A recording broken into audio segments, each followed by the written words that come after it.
USA and everybody else. Right, and welcome to episode 11 of VAR and Espresso. And we are talking about some of the biggest shocks of the tournament so far. And one of which is, of course, Auckland City not only scoring for the first time, but getting a point in the tournament, which is huge. Another shock includes the fact that Benfica beat Bayern Munich to clinch top spot in Group C. And also, what we thought would be a tense, nervous affair for Chelsea ended up being a bit of a stroll in the sweaty park.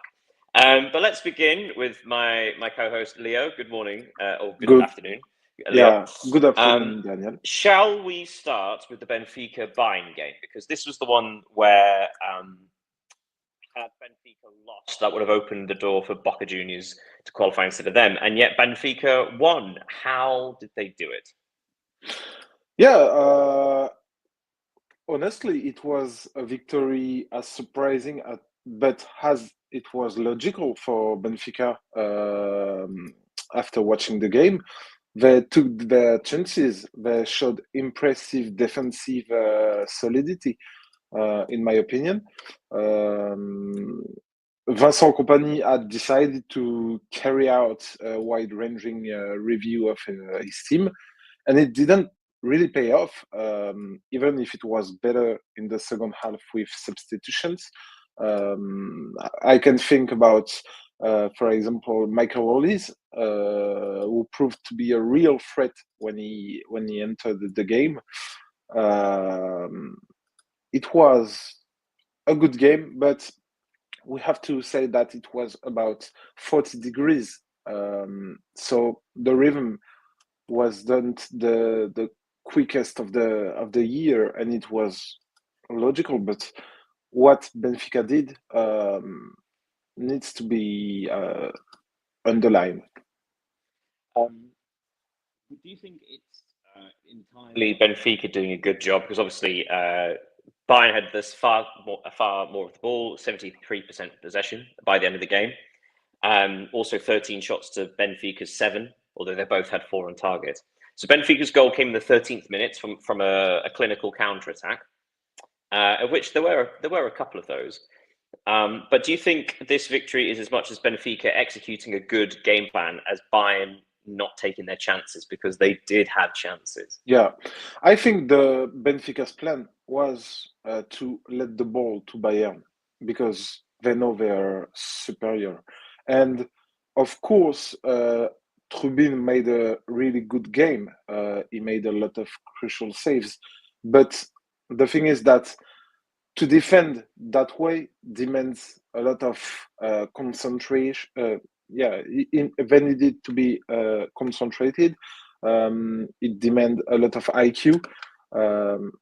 It demands a lot of physical resources because, as I said, it was super hot the weather was super hot. So maybe they didn't plan to suffer that much, but they did it good. So yeah. Absolutely. Talk about Trubin's. There were 3 big, significant saves, all in the second half. As we said at half time, Vincent Kompany introduced Harry Kane up front. I think originally it was Müller up front, which didn't really work. There wasn't much of a cutting edge for Bayern in the first half. But the second half, you assumed they were going to score because of how dominant they were and how bright a lot of their players actually looked, despite the heat. So Sané was played through on goal in the 60-something minute. I'm afraid I haven't got it written down. I wonder, something that the original Ronaldo used to do, which I always loved, which was the ability to go around the goalkeeper with ease. Now, obviously, goalkeepers are coached in a certain way, which perhaps prevents that. Do you think strikers are coached not to take the ball around the goalkeeper anymore? Because Sané, he had 2 huge chances, and considering he's one of the fastest players on the pitch with great agility and good ball control, you think that one of those he could have just gone around the goalkeeper, but both of them he got efforts on target, although the second one not a particularly good one. Do you think he would have been better going around the goalkeeper, or do you think that sort of thing isn't actually much of the game anymore?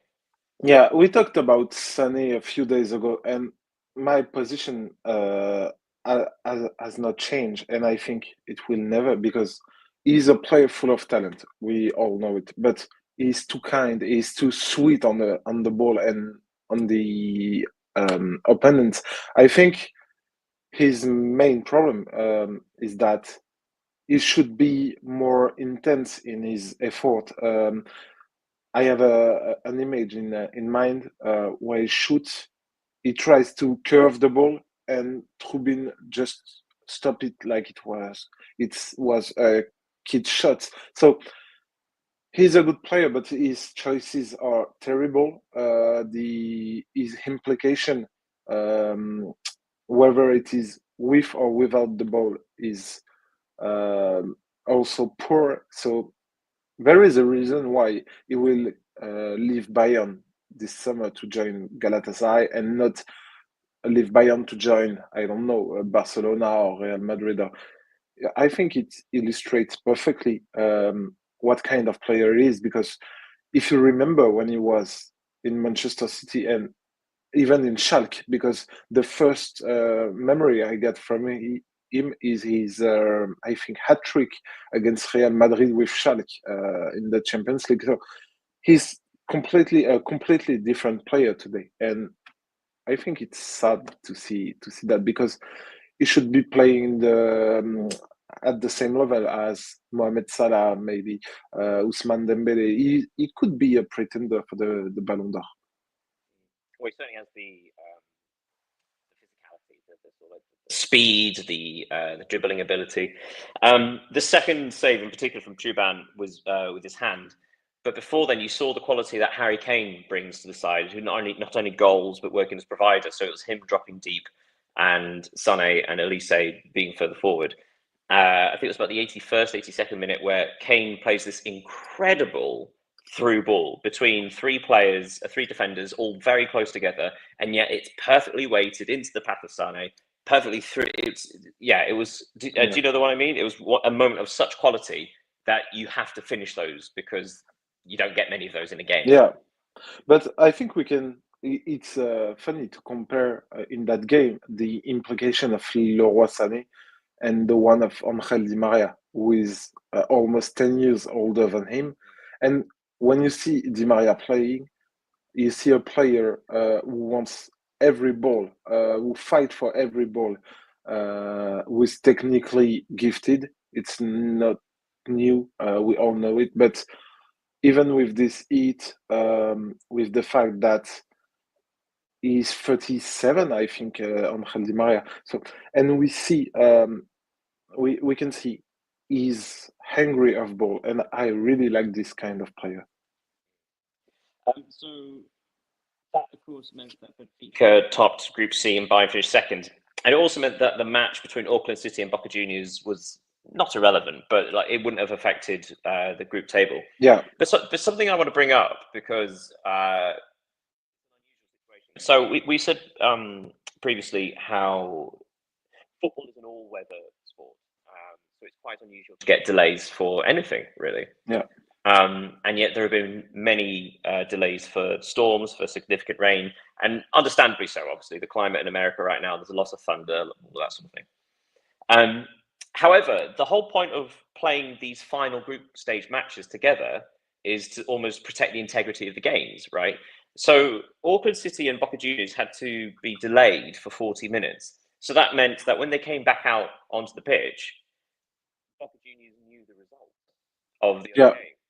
So it's a strange thing where, I mean, but even though it's the same match, and they're sort of the carrot in front of them, sort of like the thing of, okay, great, the opportunity to qualify has been taken away.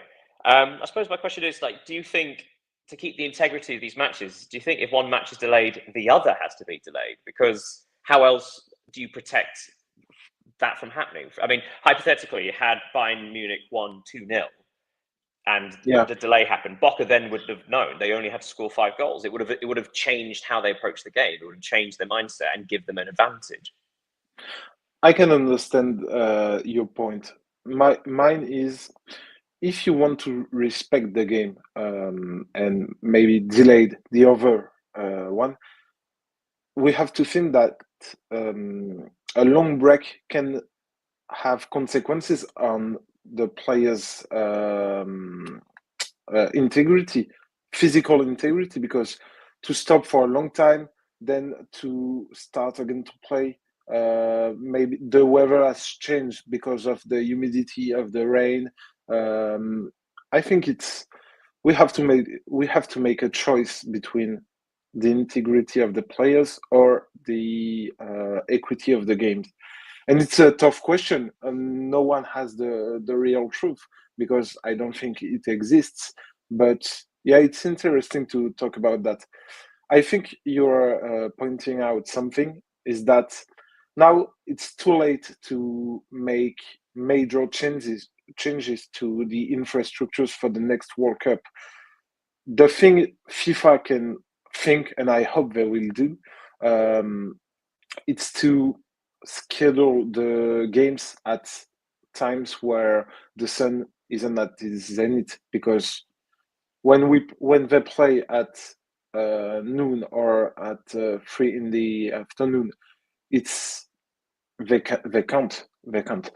I don't know how they can do it, because I know for the broadcasters and everything, they try to adapt their schedule to European football because we are the viewers and everything. But they need to find something to change and to protect the players. I mean, in some ways, it's good that because obviously in the group stage when they were doing 3 time slots, Yeah, yeah, that was an issue when it was the midday kickoff, particularly. Yeah, but like I say, midday 3 o'clock, because obviously there are two kickoffs at 3 o'clock currently, and 2 in the evening. Yeah, and it does make you think about the fact that, say for example, with the Qatar World Cup in 20, obviously they shifted to a December, a winter time, a European winter time tournament, much to the rage and fury of all obviously European fans because it had never been done before and yeah, madness. But of course, that's to protect the players because obviously originally it was sold to us that all the stadiums would have air conditioning, it would be fine. And once that was obvious that it wasn't going to work, then it was okay. We have to move it to winter, yeah, and then we did it. And actually, yes, it sort of it disrupted the European calendar, but it was fine for all the players that didn't go to the World Cup. They got a nice 6 week break, and yeah, that was beneficial. Um, so yeah, you do wonder that whenever there is going to be a World Cup, because obviously Saudi Arabia have 2034, that's inevitably going to be a winter World Cup. But do you know what is funny? Is that they moved the Africa Cup of Nations to winter because to play this competition, and now in Morocco, it's the temperature are fresher than in the US. So Yeah, it is interesting. And also, it's different climates, right? So we're not just talking yeah, about hot or cold. We're talking about humidity and storms yeah, and tropical. Yeah. Okay, so yeah, let's talk about Auckland City and Boca Juniors because I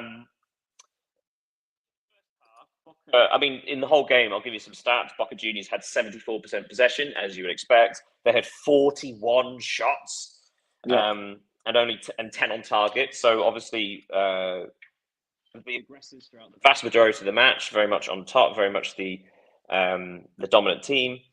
However, it was only 1-0 at half time, and it was a known goal, a shot that came off the post and hit the goalkeeper. Garrow was it? Hit him on the back and went in, which is slightly unfortunate. But then at that point, in the first half, I think Boca had 3 shots that hit the woodwork. So you could say it's unfortunate that the keeper conceded a known goal, but Boca yeah, sort of earned that luck. yeah.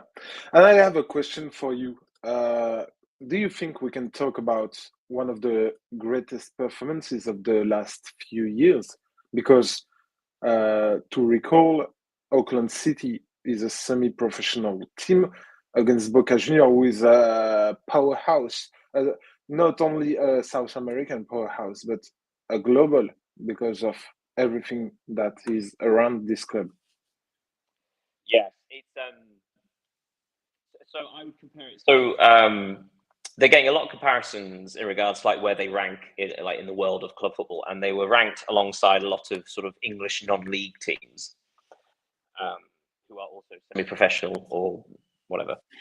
The thing is, every single year in the English FA Cup, our major cup competition, there are these shocks every single year. These huge teams like Arsenal, Manchester City, or whatever. They do lose to smaller clubs, and you get it up and down the pyramid, right? So you get not necessarily just Premier League teams, but say teams in the tier below the Championship get knocked out by a team 2 whole divisions lower than them. So like the FA Cup is filled with these real David and Goliath cup sets, they've been called now. So actually in England we're sort of used to it because basically it happens every year. Last year in particular was very fun. And you had some huge teams losing very, very small teams, including non-league, so sort of the 5th division of English football. So we're sort of more used to that. I think you saw it in the French Cup this year, like teams like Dunkirk. You saw it in Germany as well with Paderborn getting to the final. Dunkirk is a 2nd-tier division, so it's an upset. It's a surprise, but it's not like it's not comparable. We're talking about say someone in the 3rd or 4th. If Bordeaux got to the final, is that sort of thing? Yes. So, but yes, you're absolutely right. Auckland City, as I said, I think it's more the physicality of this because again, we know it's so hot, it's so humid.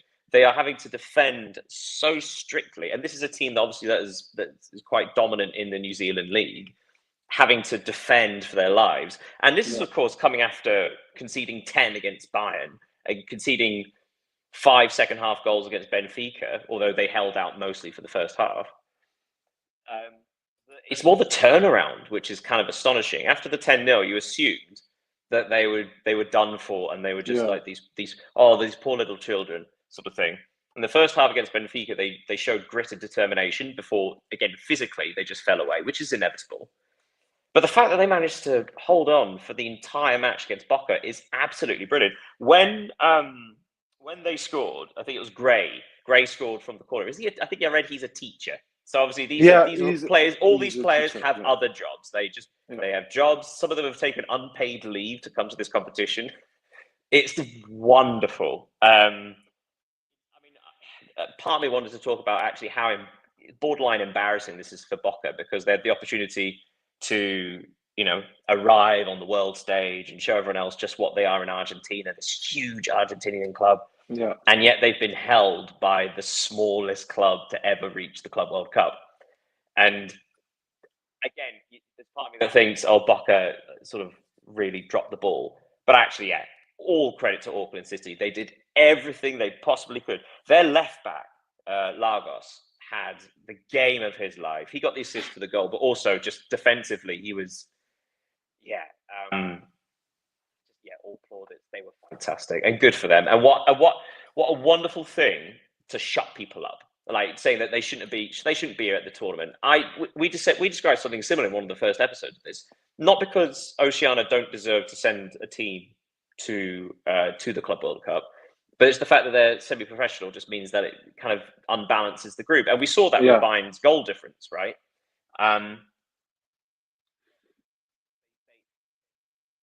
They stood up and were counted for, and that's a wonderful thing for any future tournaments, any other minnows that come in, the possibility and the opportunity to show yourself on the world stage.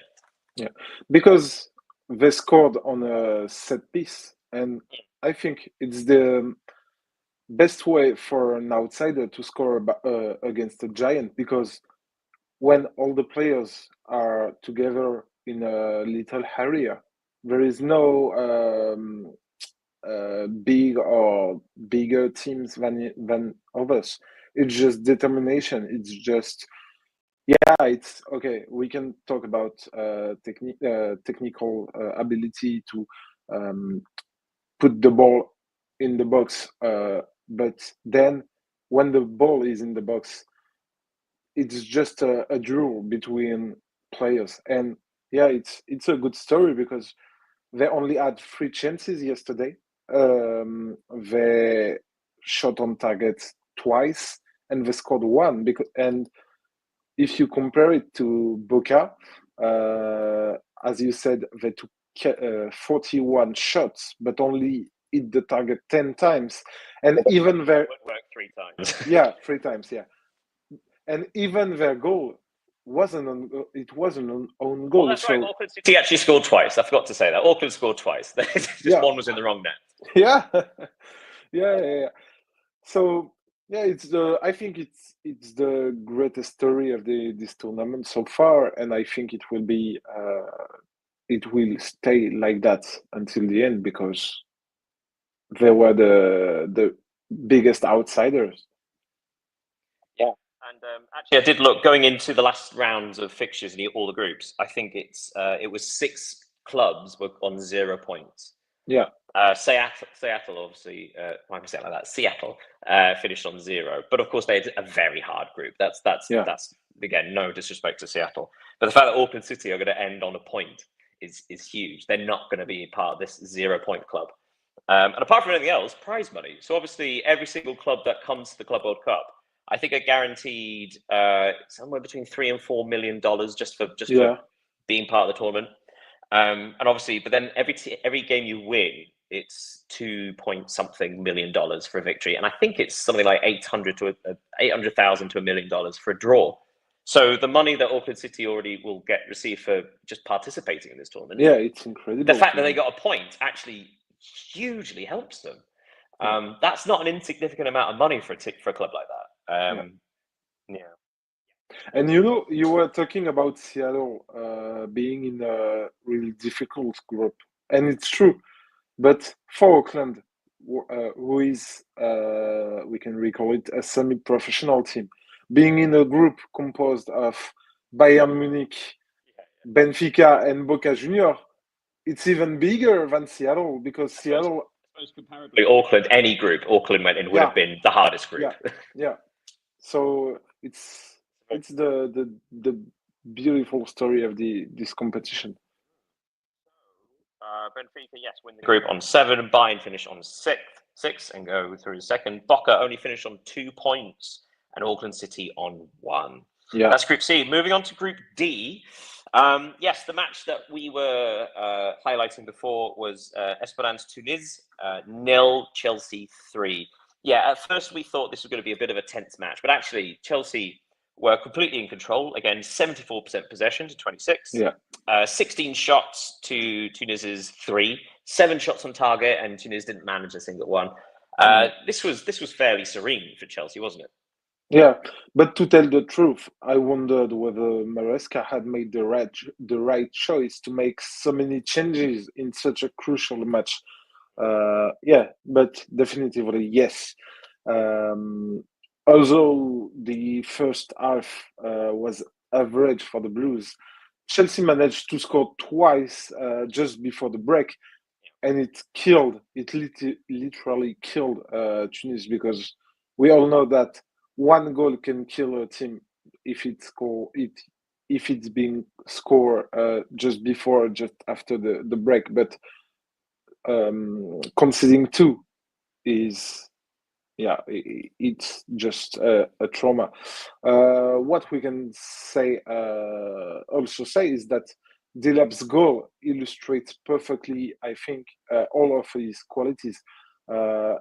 It's shown power, composure, and a real goal scoring instinct, because it was a good move. Yeah, just to pause there. So again, to give more context to everybody. So actually, going into at the end of the 45 minutes, it was 0-0, despite Chelsea being in complete control. It was 0-0.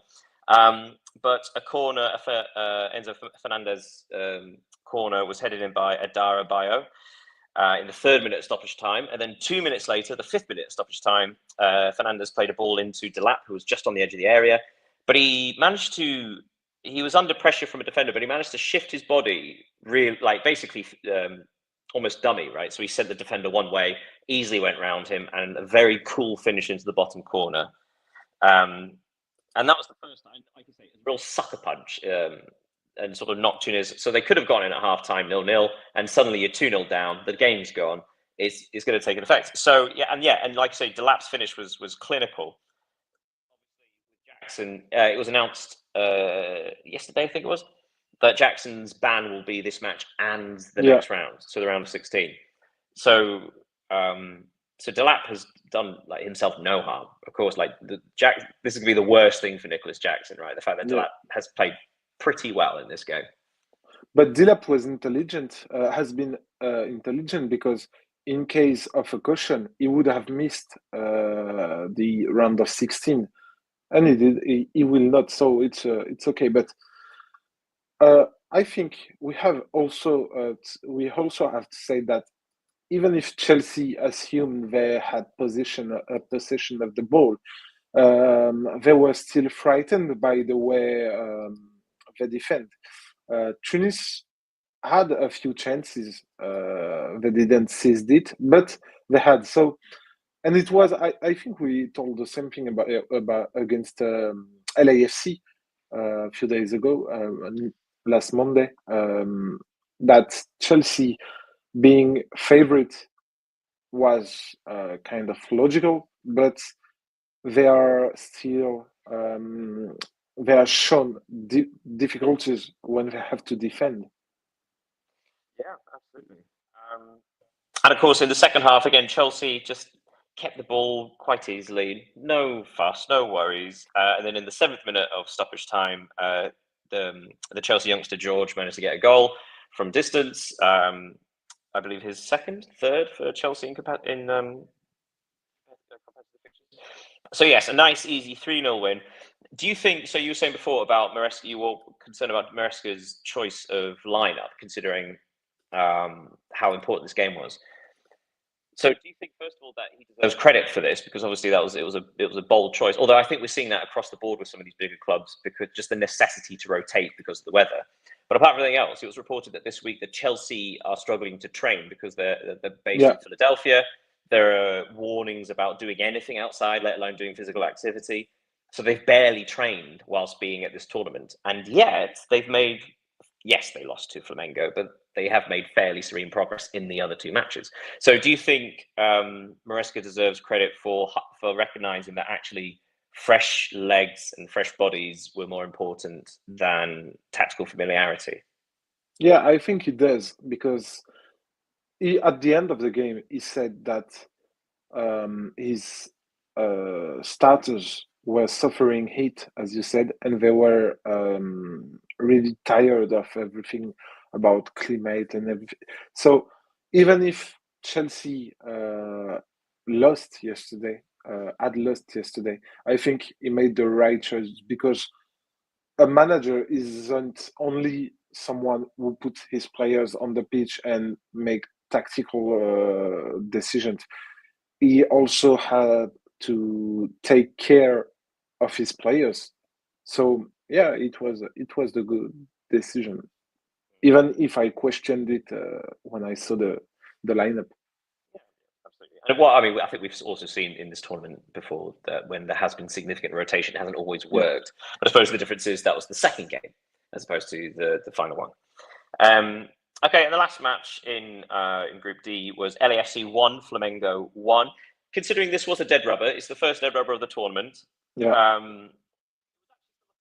LAFC gave it a go at points. Obviously, they had to defend for significant periods of time, but they did go forward. They only had one shot on target, which was an excellent pass and move. It did take to the 84th minute before we had a goal. However, I will say that LAFC hit the woodwork. Flamengo hit the woodwork twice, I think. So it wasn't as if it was a dull 0-0. It was just, just nothing had quite broken through yet. And in the 84th minute, Buanga, who has looked really lively this tournament, it was like this big long pass from the halfway line, sort of looped in from the right, beautiful curveball in and behind, and his pace and then the composure to finish the ball under the goalkeeper. Yeah. Do you think that LAFC deserve that? Because obviously it's not been a great tournament for them, but it's not as if they've done anything wrong. It's just they've not quite had that spark. Yeah. To me, it was a match that justified both teams' places. Flamengo dominated, LAFC were dominated and tried to counter attack. And with LAFC's late goal, now only Al Ain, who will face Wydad, remain without a goal. So it's interesting. And the thing I've noted on that game, it's that teams hit the goal post at 5 times, four for Flamengo and one for LAFC. It's incredible. It's a couple. Yeah, It's and we saw kind of that a lot with incredible. the Boca game as well, actually, didn't we? Yeah, yeah. You were right, but It's just talking about the humidity, like, and the ball. It's a new ball. It must be that. Yeah, yeah, just luck, and isn't it? yeah, and I read something this morning that made a point with which I agree because now Flamengo will face Bayern in the round of 16, and in a game that Flamengo quite dominated yesterday, the Arrascaeta shone. He hit the post. He proved to be dangerous. He's the technical leader of the team. But what about the match against Bayern? Because will Luis Felipe change his midfield to add something, a player more physical? Because I think Bayern will have the ball against Flamengo. So Yeah, what will absolutely. be his, But I think one thing to look out for is including having that physical player, but not necessarily sort of replacing someone else in midfield. It might be somewhere else, like adding an extra defender. yeah, One of my favorite match I went to live last year was the semi-final, second leg of the Carabao Cup, Arsenal versus Newcastle United. I'm a Newcastle fan. And Eddie Howe set Newcastle up in a 5-4-1. And obviously everybody's a bit confused because he doesn't really play like that. And it was a bit strange. But it quickly turned out that that's not actually how he lined up at all. And what was happening was that one of the centre backs was just man marking Declan Rice. okay, So he would be charging up the field, just marking him out of the game, and it stopped basically Arsenal building up from the back. And it worked. It actually led to Newcastle's second goal because he tackled him 20 odd yards from Arsenal's goal. So similarly, against Bayern, you know that Harry Kane is going to be dropping in. He's the link man. So having an extra body, that just an extra defensive body to basically cut off the creativity of Harry Kane, is an essential tactic, because if you let Harry Kane have time and space, he will pick a pass or he will pick a shot. And because of the quality, they will probably be good passes and good shots. So yeah, so that I think that maybe, as opposed to just including an extra, replacing a creative midfielder with a defensive midfielder, it may well be someone specifically to deal with Harry Kane because he's such a unique player. yeah, but there is a Harry Kane, and I think there is the best player since the start of the tournament, which is Michael Olise for Bayern Munich. So the the question to Luis Felipe will have to make choices to try to, I don't know, to defend against this kind of adversity. That's fair, but I would say that Michael Olise did struggle against Benfica. I mean, partly because his natural game is to cut inside, but obviously Yeah, Benfica had gotten so narrow defensively that it does sort of nullify elements of his game. Now, obviously, he still has an incredible amount of skill and technique and speed, yeah, so he can shoot from outside the box. He can pick out these crosses. There was one cross of his that really should have ended in a goal, actually. But yes, it does feel like, actually, if Flamengo managed to set up defensively, I suppose my point is, what we have seen more often than not in this tournament is the team with more possession and the dominant stats are not necessarily winning the game. yeah, It's a common theme that actually the teams that are counterattacking are doing pretty well. And that can't just be a coincidence. It might have something to do with the weather. It might have something to do with anything. But yeah, yeah. I always say, like, the goal, Flamengo's goal against LAFC, only 2 minutes after LAFC opened goal scoring. Wallace Jan, another assist for Jorginho. Received the ball just outside the box, but then I don't know if you saw, but like, he sort of skipped away from one player, but then Juninho, the striker, sort of did one of those runs to the side, which pulled away a yeah, defender, which left the space for yeah. He Wallace Jan to run creates a into. space. Yeah, Yeah, and it was a very clever, selfless run from the striker, which opened the space. It's a very good finish. But yeah, really fun, and also great that the Flamengo, not only the club Flamengo in the next round, but also the Flamengo fans. That's terrific. So yeah, Group D ended up with Flamengo top with 7 points, Chelsea second with 6 points, Esperance Tunis with 3, and LAFC with 1.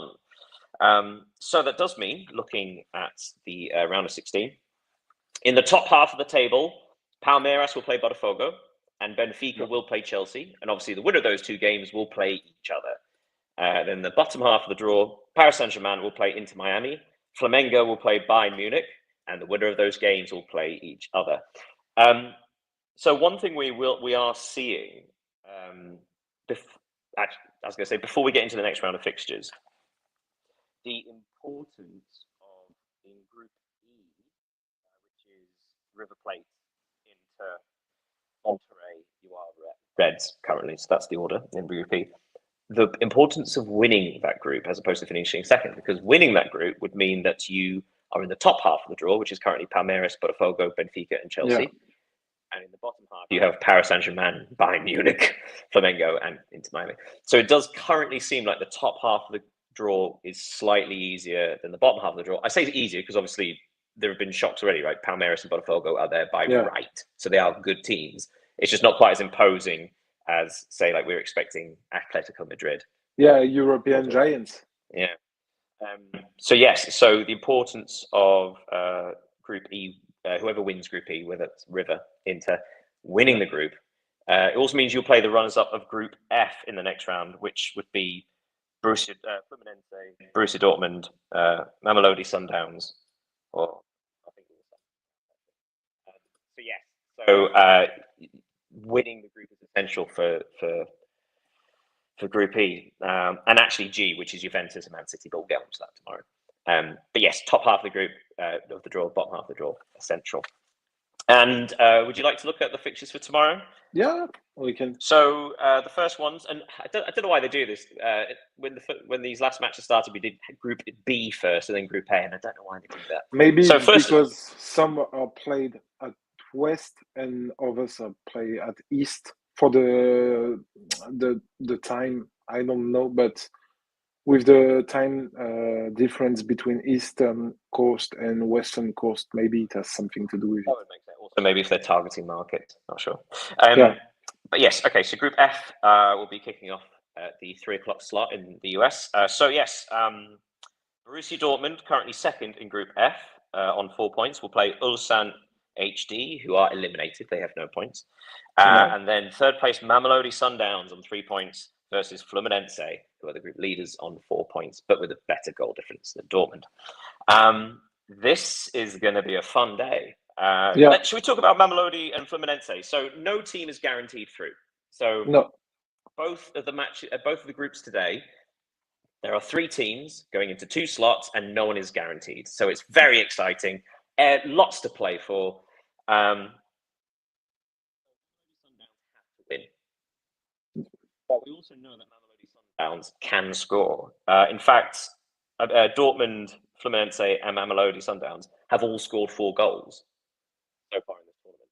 So Mamelodi Sundowns can score.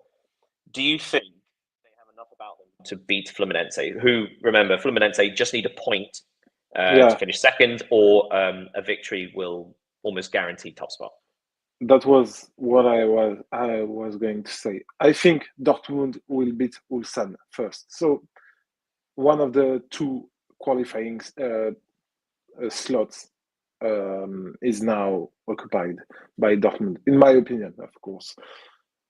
And I think Fluminense will qualify too, because, as you said, they just have to make a draw against Mamelodi Sundowns.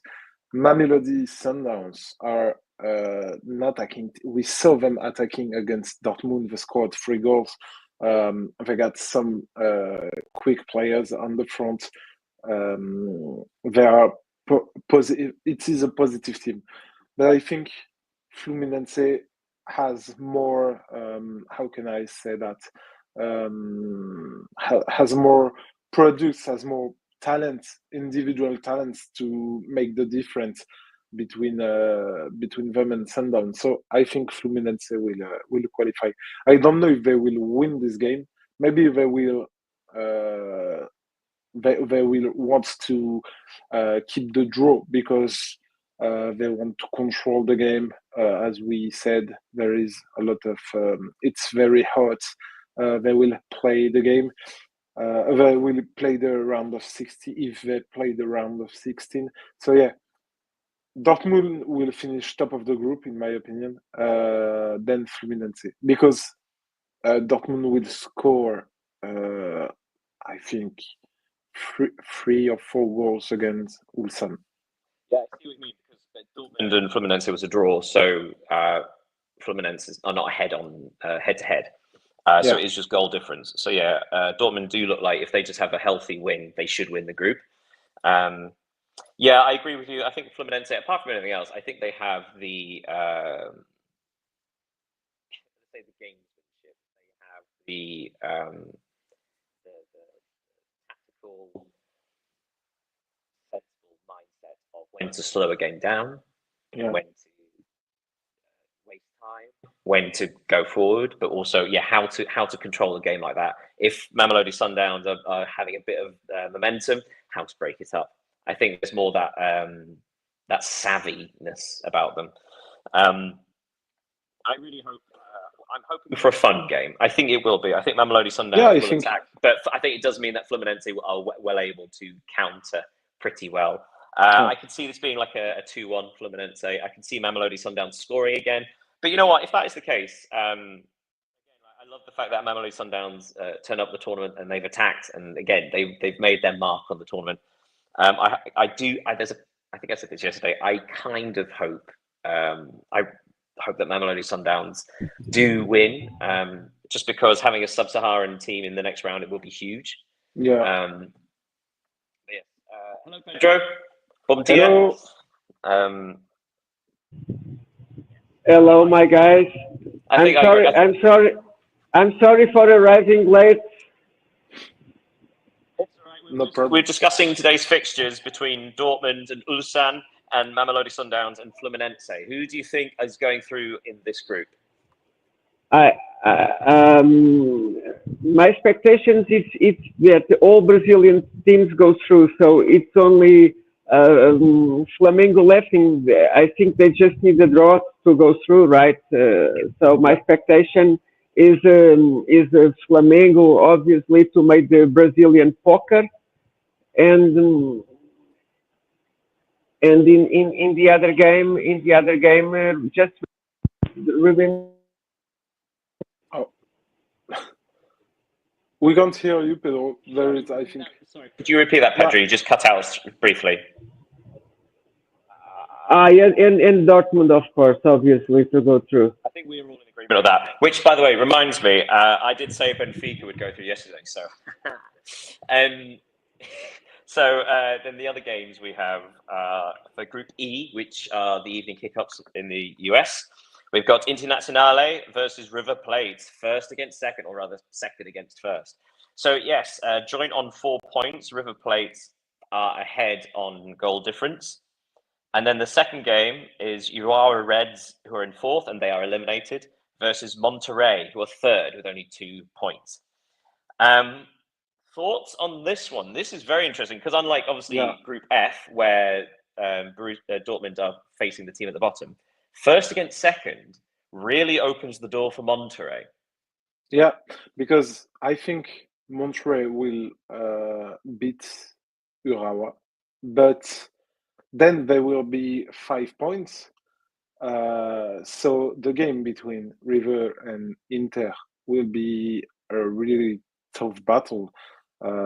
Even if a draw could qualify both teams, but if one takes the lead on the other and Monterrey wins, the River or Inter will not qualify for the next round. So it will be quite interesting. Yeah, in that case, so again, to give context, so if Inter and River is a 0-0 draw, then Monterrey would need to win by 3, 2, yeah. But then this is where it's very complicated because then I think they've all scored the same number of goals and they have the same goal difference. So I think then it goes to yellow cards, which I think Monterrey would be truly screwed. But yeah, yes. So it's going to be tight, but it also gives real incentive for Inter and River to win the game. As I mentioned before, whoever wins this game goes into the favourable half of the draw for the next round, so the top half. Yeah. And they'll play the runners-up of the group we just talked about. So River are under no pressure for this. River can draw and they'll still go through. Inter are not. Inter are not guaranteed a place in the next round if they draw. Yeah. My only thing saying like about Monterrey, because I think in regards to story and narrative, I think it'd be great if Monterrey won and the other game was a draw, or even if just like Monterrey won and one of the others got knocked out, because Monterrey are the third favourites for the group, so they would still be knocking out one of the two favourites, right? Yeah. But I suppose my big point would be Monterrey have scored fewer goals than Urawa Reds. Monterrey have scored once. And yet they've scored twice. And that says to me that Monterrey may not actually have the ability to score 2 or 3 goals that they need to then leapfrog both Inter and River if they all finish on 5 points. Does that make sense? And Monterrey is not a team who is used to score 4 or 5 goals in a game. So it will be tight, and as you said, it will be quite interesting. And I think the most important will be the River Inter game. And what do you think, Pedro?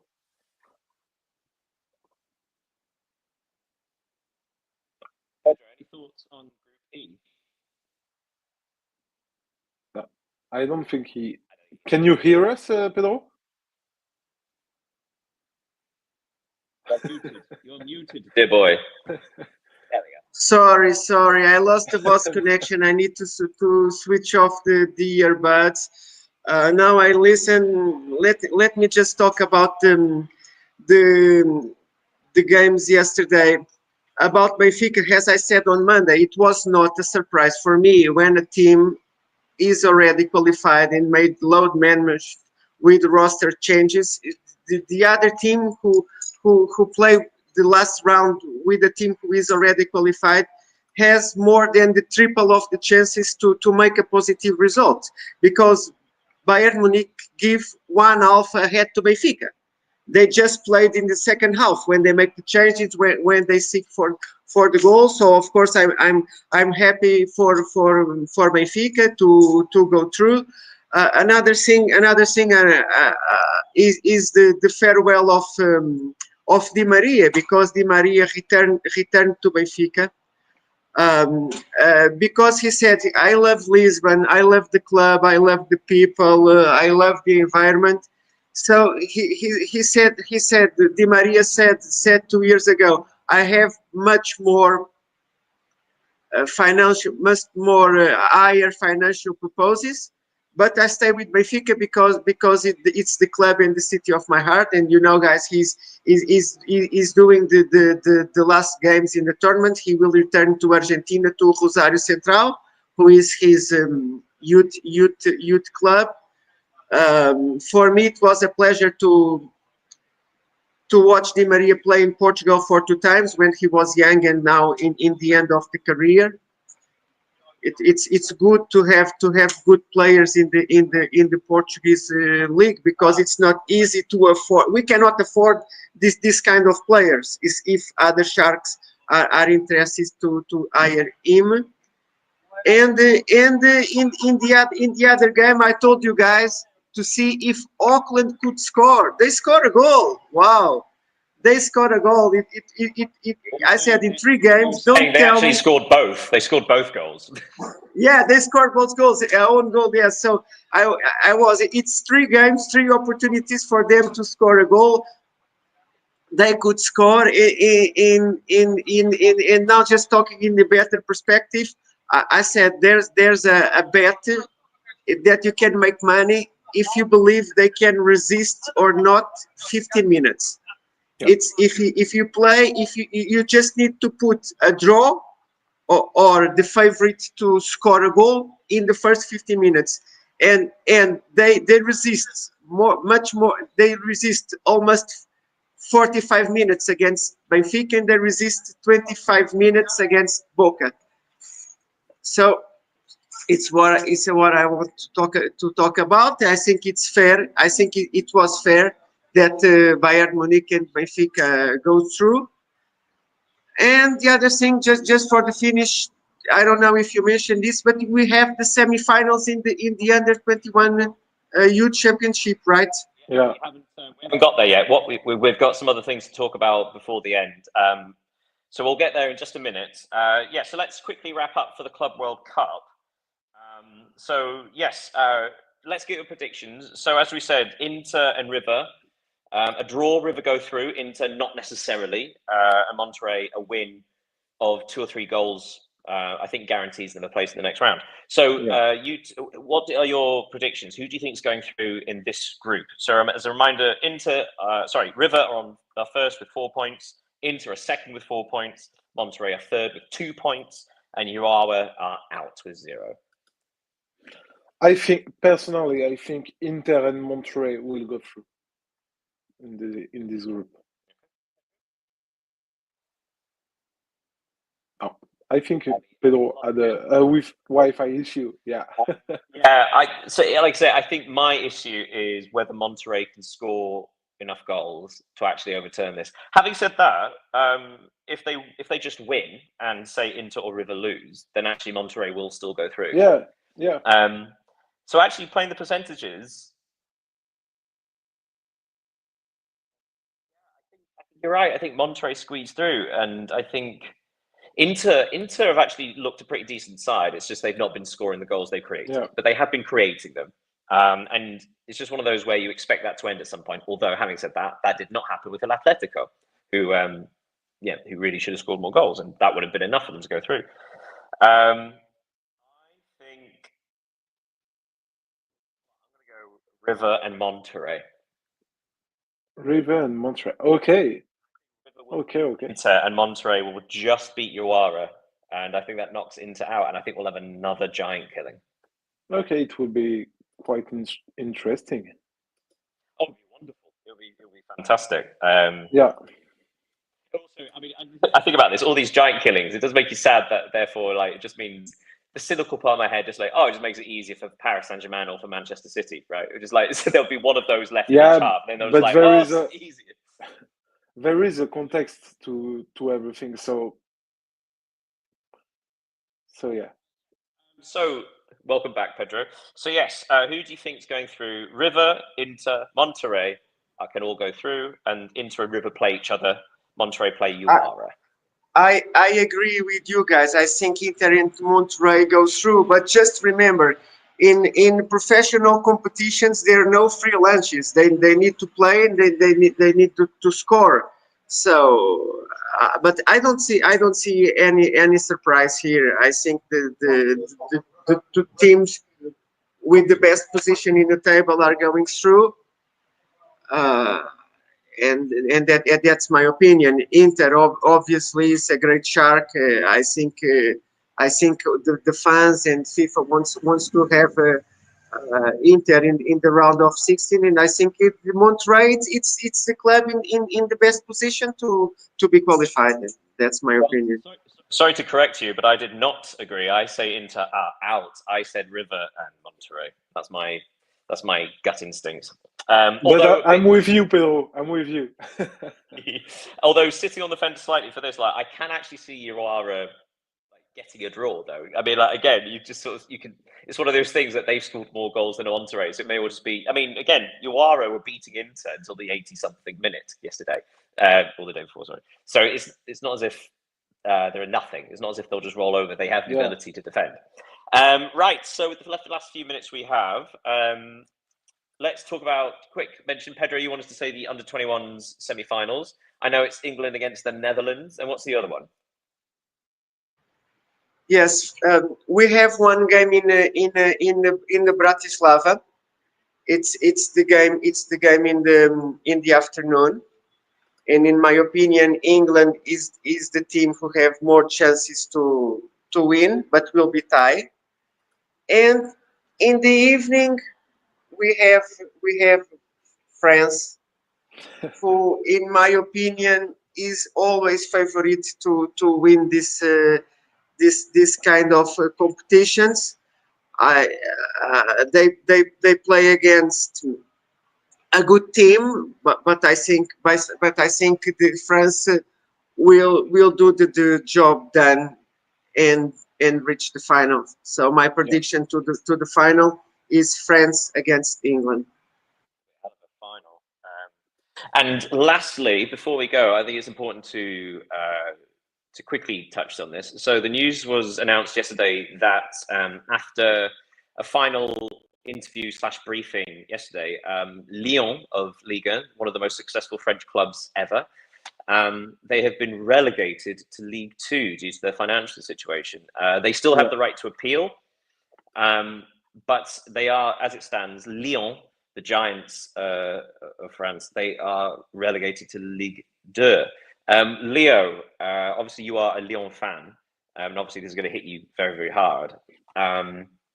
Yeah, can I get your sort of immediate reaction to it? Was it a shock? Was it because obviously this was initially announced about 5-6 months ago? So was this a shock? Was this more of a predictable stumble onto it? And what do you think?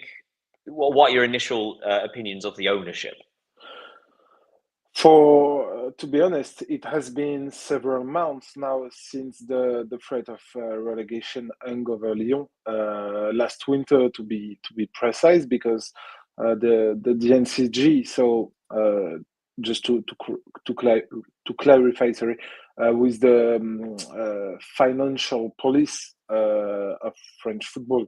They threatened administrative demotion to the second division because of a debt of 2,000 million euros. So it was incredible. Almost 200, sorry, 200 million euros. And John Textor, who is the owner of Lyon and also the owner of Molenbeek in Belgium, it's not Molenbeek anymore. It's Racing Brussels or something like that. And of course, Botafogo. Botafogo, yeah, he's 90%. And until yesterday or the day before, the minority owner of Crystal Palace, although he's just sold his shares. Yeah. Yes, but like also, what was concerning, because when initially Lyon had the threat of relegation all those months ago, John Textor's reaction was to say, well, I am paraphrasing, but along the lines of, well, he could sell one or two players from Botafogo who had just won the Copa de Libertadores, and then use that money to benefit Lyon.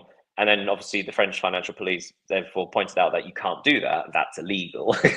But the thing is that he rejected it, though. He was adamant that Lyon wouldn't get relegated. The thing is that John Textor, since his arrival, is someone who wants to be always positive to the fan. His communication is always positive. Everything's going to be all right. We have money. But the thing is that you can't play like that with a club, because when he was in front of the NCG last winter, he promised that money will be in the Lyon account by the summer to be okay. But yesterday, following the first reports, he said that Botafogo will sell players. So we talk about Jair Cunha, Igor Jesus, and the third one, I forgot the name, who are expected to go to Nottingham Forest. But the NCG said to him that you can't say that it's potential because you don't have the money. Nottingham hasn't acquired the players. And then he said, yeah, but now I sold Crystal Palace, but Premier League and Women's Super League hadn't approved this sell yet. And it's not before 2 or 3 months. I think they will do it. He sold Cherki. Yes. Yeah, he sold Cherki, but it's too late now. It's only 40 million euros. So now he has 7 days to make appeal.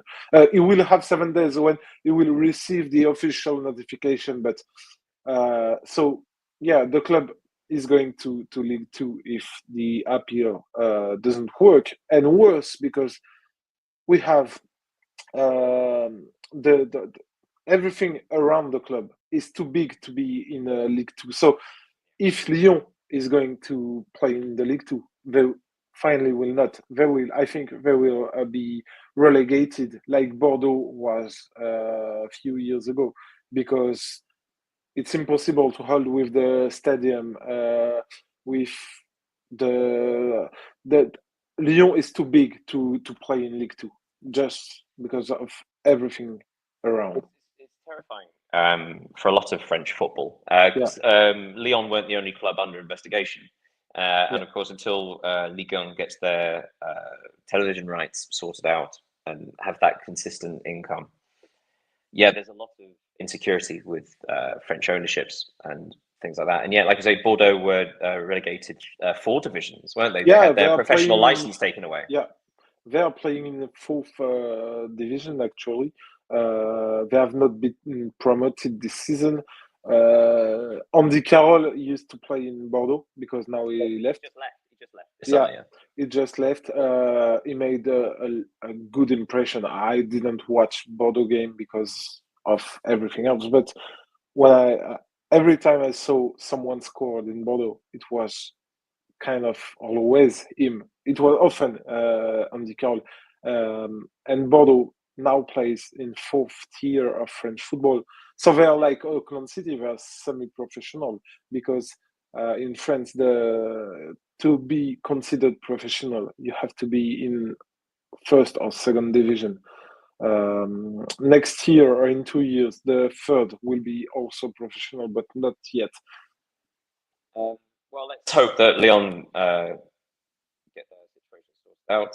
If not, they are indeed relegated. But hey, if they get relegated again, maybe they can play Auckland City, and there'll be 2 semi-professional clubs going at it. Should we close it there, guys? Anything else you want to talk about before we go? It's okay for me. I think everything has been said.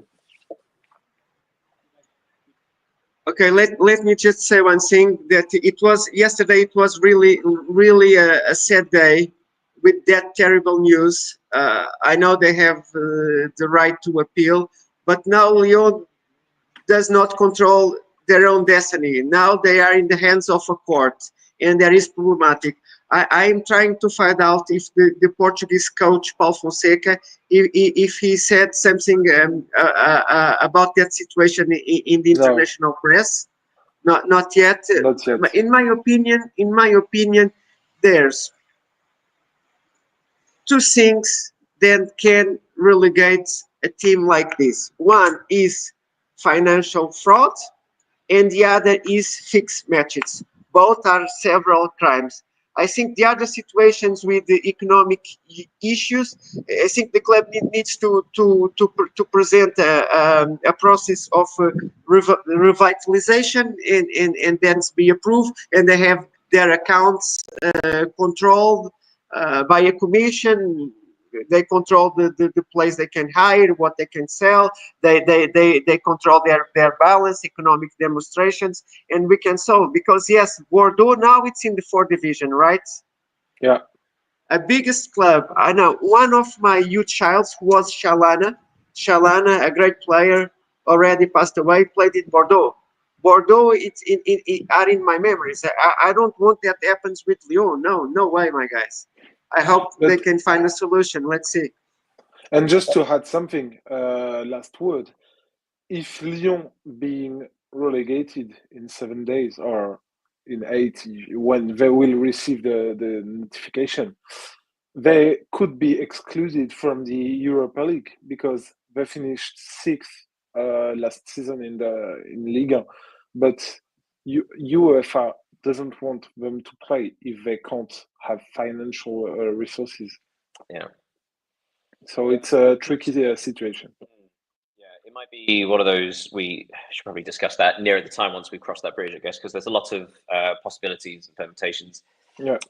But for now, that brings us to the end of VAR and Espresso. Thank you so much, everybody, for joining us. You're thank welcome. you, Pedro. Thank you, Leo.